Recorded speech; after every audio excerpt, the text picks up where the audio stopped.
कि जहाँ अगर दिव्याभिमान का समर्पण हुआ तो जो भी कर्मेंद्रियां हैं वो सब शिथिल हो जाती हैं, लगाव मुक्त हो जाते हैं। और तीसरा जो समर्पण था वो संबंधों का समर्पण। संबंध एक परमपिता परमात्मा से जोड़ना है, बिंदु बनकर बिंदु परमात्मा से संबंध रखना है, अव्यक्त स्थिति बनानी है, व्यक्त में रहते हुए भी अव्यक्त स्थिति बनानी है। जैसे अभी सभी ब्राह्मण वत्स 14 दिन की भट्टी में बैठे हैं, तो यह 14 दिन की भट्टी नहीं, जो शुरू में बाबा ने जो तपस्या कराई थी कि 14 वर्षों की तपस्या, आज हमारे सादाबाद निवासी भाई बहने वो 14 वर्ष की तपस्या 14 दिन में 14 घंटों को लेकर के हर प्रतिदिन 14 घंटे की तपस्या और पूरी मिलाकर के 196 घंटे बन रहे हैं। तो कितनी वो 14 वर्ष की तपस्या हम इतने समय में, क्योंकि बाबा ने कहा था कि जो शुरू में होगा वह लास्ट में होगा, लेकिन समय कम होगा। तो इतने कम समय में अपनी स्थिति को व्यक्त से अव्यक्त स्थिति बनाने के लिए अभी यह भट्टी कर रहे हैं सभी। और बाबा ने अपने महावाक्यों में कई बार, जब 1970 की बात है कि जब दीदी ने मेरे को फोन किया तो उस समय भी वही मैं टॉपिक पढ़ रही थी, तो मेरा बड़ा सौभाग्य हुआ कि देखो बाबा के महावाक्य भी वही, और बाबा का जो संदेश दीदी के माध्यम से आया वह भी समर्पण बुद्धि के ऊपर आया। तो जीवन जो है, जीवन का बाबा ने फिर अपने महावाक्यों में जो उसमें उच्चार किए थे उसमें 4 बातें बताई थी। 4 बातें हैं, उद्देश्य, आदेश और संदेश, और लास्ट में जो है बाबा ने कहा था कि स्वदेश। तो जो अगर हमारी उद्देश्य बुद्धि को स्वच्छ बनाता है, बाबा की उद्देश्यों पर चलेंगे, बाबा का आदेश हमको पालन करेंगे तो हम बहुत उच्च बन सकते हैं। और संदेश के लिए बाबा ने कहा कि बाबा की सेवाएं करनी है, सेवाओं का संदेश देना है, संदेश देंगे तभी बाबा की सेवा होगी। और लास्ट में बाबा ने कहा कि अब घर जाना है, स्वदेश, लास्ट में यही कहा, स्वदेश। और बाबा ने जो ये समर्पण शब्द, समर्पण बुद्धि, कैसे समर्पण बुद्धि होनी चाहिए, समर्पण बुद्धि के जो समर्पण के जो हिंदी के 5 शब्द हैं वो बहुत ही मूल्यवान है और वो दिव्य गुणों से भरपूर है। अगर हमने यह दिव्य गुण भरपूर अपने अंदर कर लिए तो हम सच्चा सच्चा समर्पण होगा। जैसे स शब्द पहले आता है तो स माना हमको सहनशीलता, हमको सहनशीलता का गुण धारण करना है। और माँ माना समर, मधुरता, यह दिव्य गुण है, मधुरता। और र माना रहम दिल बनना है, समर्पण। प माना पवित्रता को धारण करना है, और न माना नम्र चित बनना है। तो ये जो हिंदी के 5 समर्पण के जो शब्द हैं, इनसे ही सच्चा सच्चा समर्पण माना जाएगा। अगर हमने अपने जीवन में इन 5 दिव्य गुणों को उतारा तो हमारा सच्चा सच्चा समर्पण होगा। अगर हमारे अंदर यह समर्पण होगा तो हम सबके दिलों पर और जीत सकते हैं, राज्य कर सकते हैं। और आपको पता हो कि भक्ति मार्ग में हमने कितना गायन किया है कि तन मन धन सब कुछ तेरा, और तेरा तुझको अर्पण क्या लागे मेरा। तो तन का समर्पण, मन का समर्पण और धन का समर्पण। तो तन का समर्पण तो जब कोई भी परिस्थिति आती है, विपत्ति आती है, तो क्या करते हैं? तन का समर्पण, तन का वैराग्य कर लेते हैं, तन को कहाँ न कहाँ ले जाते हैं। लेकिन मन का समर्पण, क्योंकि मन के समर्पण और बुद्धि का समर्पण जो बाबा ने बताया कि सर्व त्याग से भी बड़ा, भाग्य से भी बड़ा है बुद्धि का समर्पण। क्योंकि मन जो है, बाबा कहता है जब तन का समर्पण कर दिया, मन का समर्पण कर दिया, तो बुद्धि का समर्पण भी सबसे बड़ा है। क्योंकि बाबा ने कहा है कि एक संकल्प भी हमारी मत का नहीं होना चाहिए। क्योंकि मन का हमने समर्पण किया है, तो बाबा जो हमको आज्ञा दे, बाबा का जो संकल्प है, वो हमारा संकल्प होना चाहिए। ये हमको अपने अंदर चेकिंग करनी है कि जो बाबा का संकल्प है वो मेरा संकल्प है। कहीं ऐसा तो नहीं कि मैं अपने मन में मन मत देकर मन खयानत तो नहीं ला रहा हूँ। क्योंकि पहले तो मैंने कह दिया कि बाबा तन भी तेरा, मन भी तेरा, समर्पण सब कुछ कर देते हैं। और तीसरा आता है धन का समर्पण, धन का सदुपयोग। क्योंकि हमारे पास तन भी है, मन भी है, धन भी है, लेकिन हम धन का सदुपयोग कैसे करें, कैसे करना चाहिए? बाबा ने हमको कितना अच्छा इसका सदुपयोग बताया है। क्योंकि आपने देखा होगा कि जो भी संबंध संपर्क में आता है, तो वो जब इस बात को समझता नहीं है, फिर भी वो इतना उसका भाव होता है कि वो बाबा की यज्ञ में धन देने के लिए, धन सेवा करने के लिए पहले से ऑफर करते हैं कि बहन। तो बाबा ने जो कहा है कि तन मन धन सबका कैसे सदुपयोग करना चाहिए, बाबा ने एक एक पैसे की एक एक वैल्यू बताई है।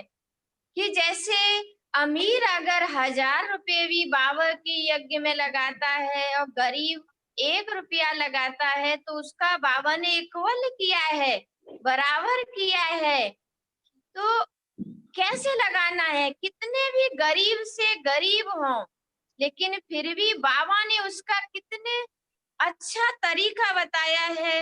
मेरी प्यारी माताएं भोली भाली होती हैं, वह अगर इतना बाबा के प्रति भावुक होती हैं कि सब्जी लेने जाती हैं, तो उसमें से भी 5 रुपया बचाकर कहती हैं कि अगर मेरा ये 5 रुपया बाबा की यज्ञ में लग जाए, भंडारी में जाए, तो वह मेरा भंडारा भरपूर करेगा।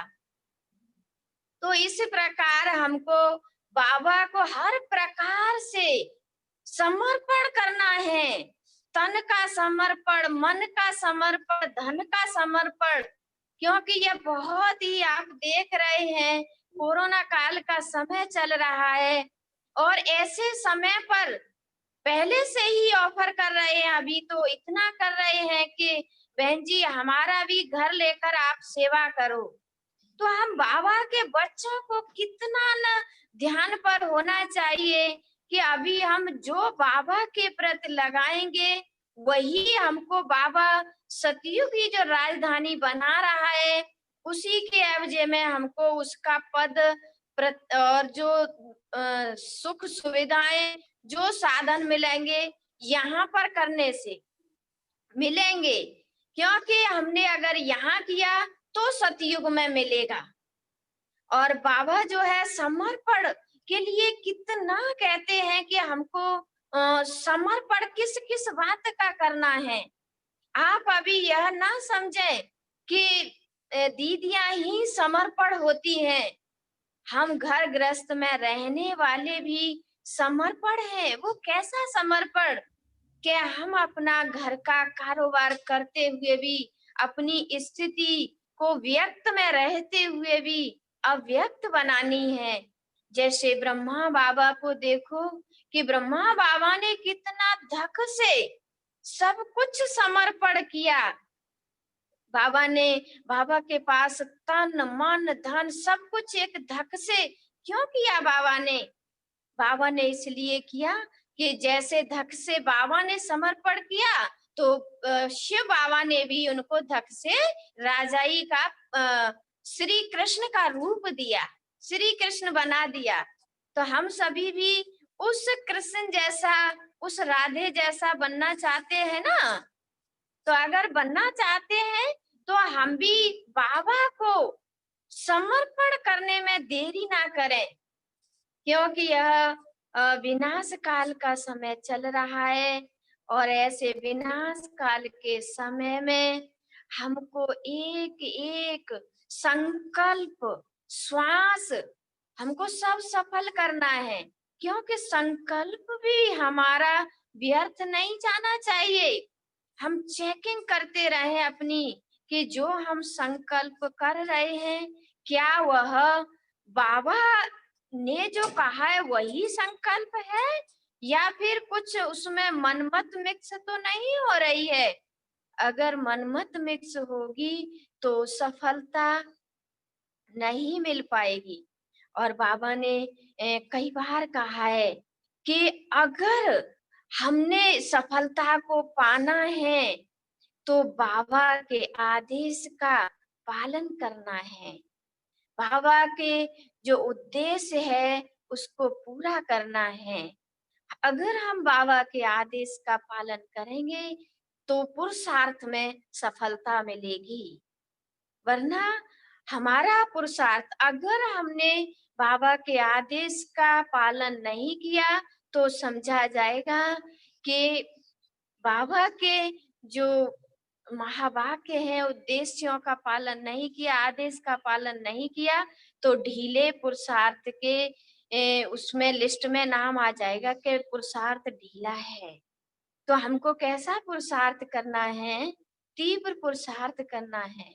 देखो सभी घर गृहस्थ में रहते हुए भी अपना जो अमूल्य समय है उस समय को बाबा को समर्पण कर देंगे, क्योंकि बाबा को समर्पण किया, समर्पित किया, बुद्धि को समर्पित किया तो हमारी सफलता समाई हुई है।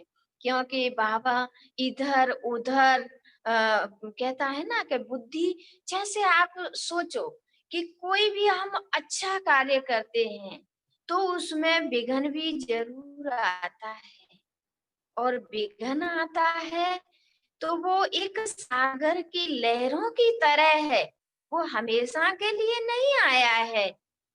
जैसे आपने देखा होगा कि सागर में लहरें जो होती हैं वह ऊपर ऊपर होती हैं, और अगर ऊपर ऊपर लहरें होती हैं तो हमको क्या करना है?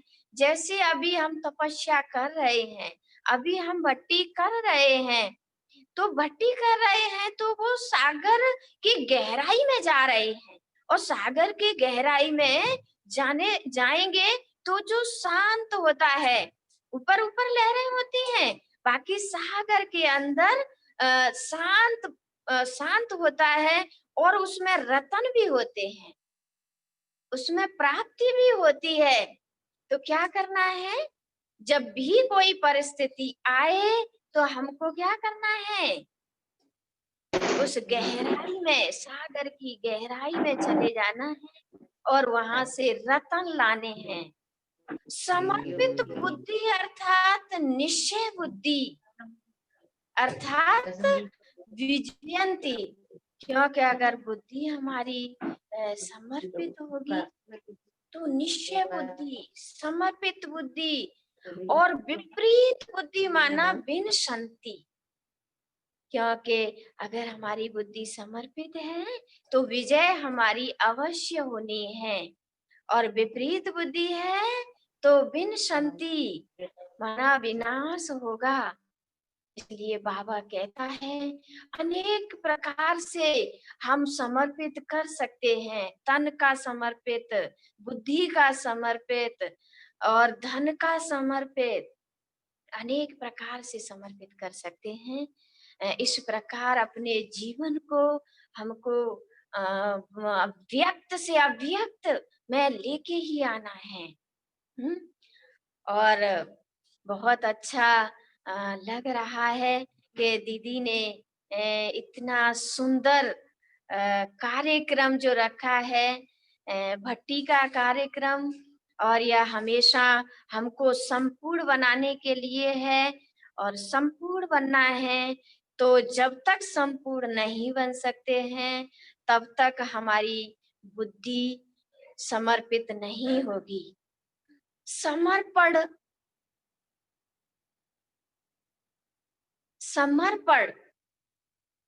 अनेक बातों का होता है कि बाबा कहता है ना कि समर्पण, जैसे कई बार सुनते रहते हैं, हम गीत भी सुनते हैं कि जो हो गया समर्पण, तो क्या होना है ईश्वर की राह पर। तो ईश्वर की राह पर जो समर्पण हो जाता है तो अवश्य बाबा कहते हैं कि बाबा उसकी हर चाहना पूरी करता है, ईश्वर उसकी हर चाहना पूरी करता है ना, हर चाहना पूरी करता है, और वो हमको जल्दी ही स्वर्ग की बादशाही दे देता है। और इसलिए बाबा ने कहा है समर्पण के समय हमको 3 बातें विशेष याद रखनी है। विशेष बात है वो कौन सी है? उपकारी, निरहंकारी और अधिकारी है।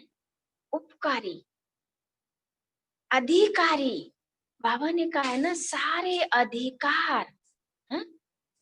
कोई कितना भी आपके ऊपर उपकार करे, हमको तो उपकारी बनना है। और बाबा ने कहा सारे अधिकार मेरे पर आप समर्पण रूप से ले लो, क्योंकि बाबा के पास क्या है? बाबा के पास जो है वह सुख, शांति, आनंद, प्रेम है। क्योंकि जब हम समर्पण करते हैं तो बाबा हमारे ऊपर समर्पण होता है। जो हमारे पास है वो हम बाबा को समर्पित कर दें, बाबा हमको समर्पित हो जाते हैं कि बच्चे सुख, शांति, आनंद, प्रेम भरपूर लो, वो भरपूर कर देते हैं। तो बाबा कहते हैं अपना अधिकार लो, और अधिकार लेंगे तभी हम सतयुग के, यहाँ का अधिकार लेंगे तभी हम सतयुग के अधिकारी बन पाएंगे, सतयुग के महाराज कुमार बन पाएंगे। तो महाराज कुमार, महाराज कुमारी, महाराजा, राजा नहीं बनना है, प्रजा नहीं बनना है, क्या बनना है? महाराजा बनना है? तो बाबा कहते हैं महाराजा बनने के लिए हमको क्या करना पड़ेगा? खुशबू फैलानी होगी।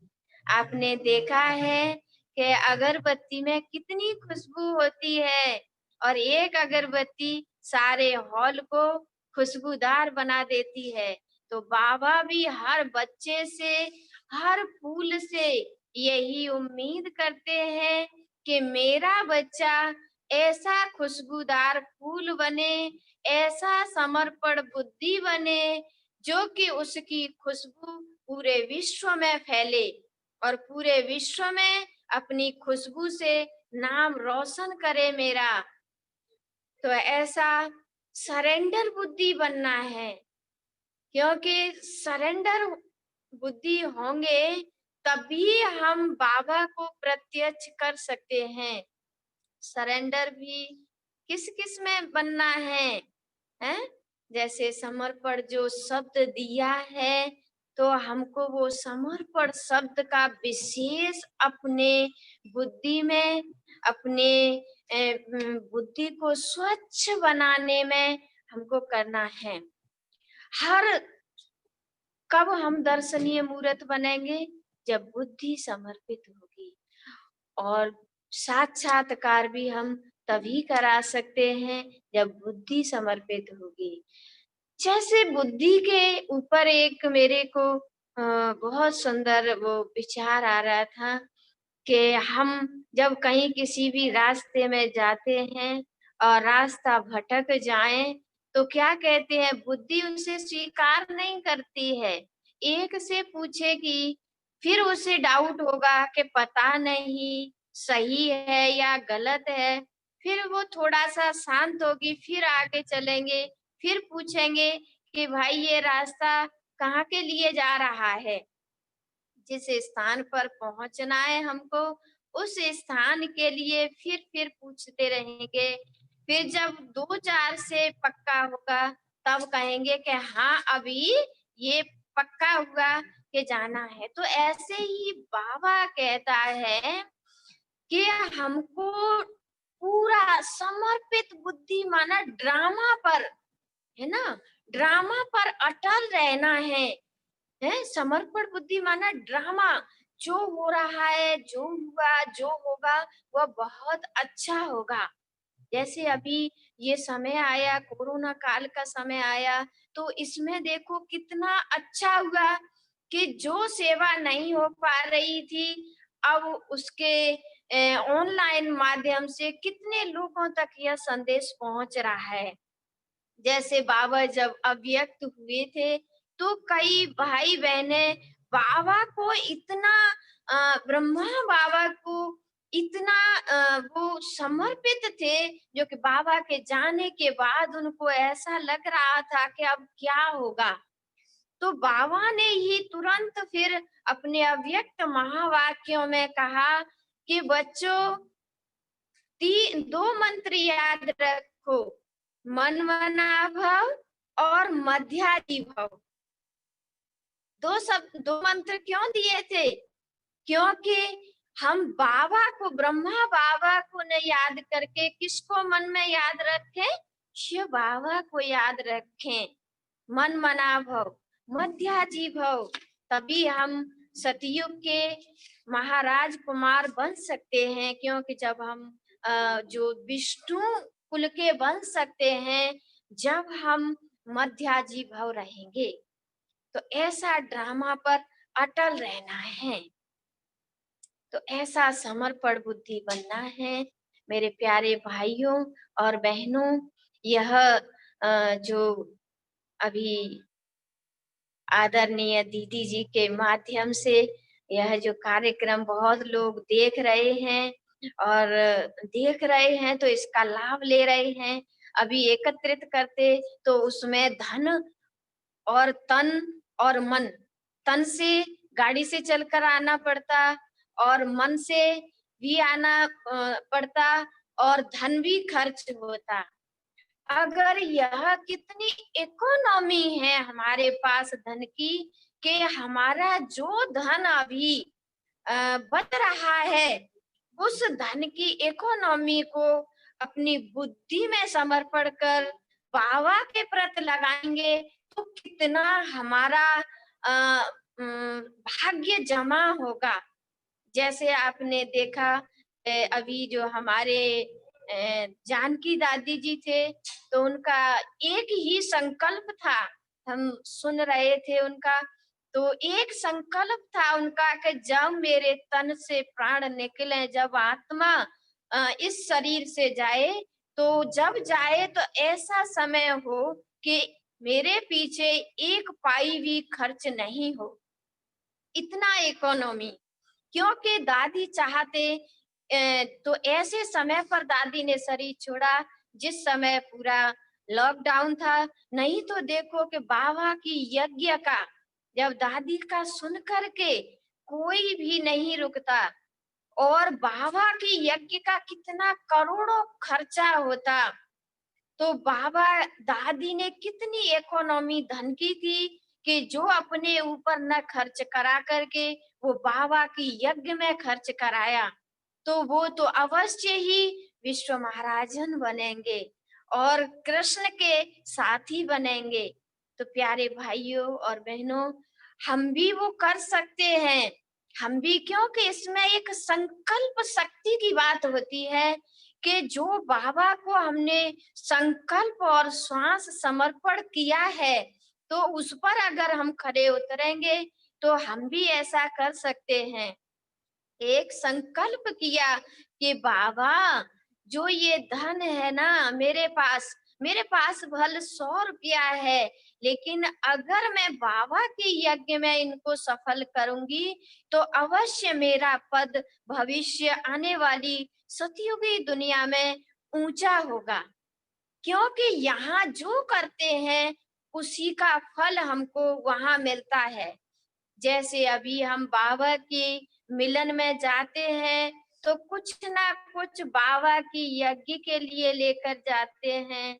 तो जैसे हम कुछ, कभी हम बर्तन लेकर जाते हैं तो बाबा कहता है कि अगर हमने यहाँ पर जो भी स्टील का है, पीतल का है, वो बाबा की यज्ञ में किया, तो बाबा कहता है तुमको सोने की चम्मच से खाने को मिलेगा। तो यहाँ जब करेंगे तब तो हमको वहां सतयुग में मिलेगा ना। तो सतयुग में पाने के लिए, हमको सतयुग में जाने के लिए ये सब कुछ अवश्य करना है। और बाबा का जो लास्ट प्रश्न था, बाबा ने कहा था कि मैं एक आत्मा हूँ, मैं एक आत्मा हूँ। तो जो शुरू में कहा वो हमको लास्ट में याद रखना है, मैं एक आत्मा हूँ। अगर ये मैं एक आत्मा का शब्द याद रहा तो उसकी जो 3 शक्तियां हैं, आत्मा की मन, बुद्धि और संस्कार, तो क्या होगा? मन, बुद्धि, संस्कार, तो वो बाबा को समर्पित हो जाएंगे। हाँ? संस्कारों का तो क्या करना है समर्पण बुद्धि वालों को? संस्कार का, जो बुरे संस्कार हैं उनका संस्कार करना है। और अच्छे जो बाबा ने हमको संस्कार दिए हैं, जो दैवी गुण दिए हैं, वो हमको धारण करने हैं। और बाबा आए हैं, क्यों आए हैं? बाबा क्यों आए हैं? बाबा आए हैं हमको सब कुछ देने के लिए। सब कुछ माना जो बाबा के पास है वो सब कुछ देने के लिए आए हैं, है ना। और आज जो भट्टी हो रही है, तो आप सोचो कि जब कोई भी सभा लगती है तो उसमें क्या होते हैं? जज होते हैं, वकालत होती है, हैं? हाँ? लेकिन बुद्धि क्या करती है? जैसे हमारी आत्मा की 3 शक्तियां हैं, मन, बुद्धि और संस्कार। तो बुद्धि क्या करती है? एक जज का काम करती है। जज का काम क्या है? निर्णय देना। तो ऐसे ही हमको भी बाबा के इसमें निर्णय करना है कि मुझे करना क्या है, अच्छा या बुरा। तो वो हम जो अच्छा करेंगे तो वो बहुत ही सतयुग के पद के लायक होगा। तो बाबा कहते हैं कि हमको सब कुछ समर्पण करना है। शांति सर्वप्रथम तो बाबा ने शांति, बहुत शांति। बहुत बहुत धन्यवाद विजय बहन। आपने समर्पण बुद्धि के ऊपर कि तन से, मन से, धन से और बाबा पर हम संपूर्ण समर्पण कैसे बने, उसके इन बातों पर आपने प्रकाश डाला। आपका बहुत बहुत दिल से शुक्रिया। कहते हैं अपने यहाँ का स्लोगन है, आप भगवान का ध्यान करेंगे तो भगवान आपका ध्यान रखेगा। जब हम संपूर्ण समर्पण हो जाते हैं तो बाबा अपने आप ही, बाबा ने कहा, तूने कहा कि बाबा मैं तेरी हूँ, तो बाबा भी कहता है कि तू मेरा है। उसी प्रकार आपने बहुत सुंदर अपना वक्तव्य रखा। संपूर्ण समर्पण पर आपका बहुत बहुत दिल से शुक्रिया, धन्यवाद। ओम शांति। शांति, ओम शांति, शांति। सभी को बहुत बहुत ये इस भट्टी के लिए, और अभी व्यक्त से अव्यक्त स्थिति बनानी है। इस भट्टी से जब हम निकले तो ऐसी स्थिति हो जैसे कि हम व्यक्त में रहते हुए भी अभी यहाँ से निकल कर जब घर गृहस्थ में जाएंगे तब भी हमको अपनी स्थिति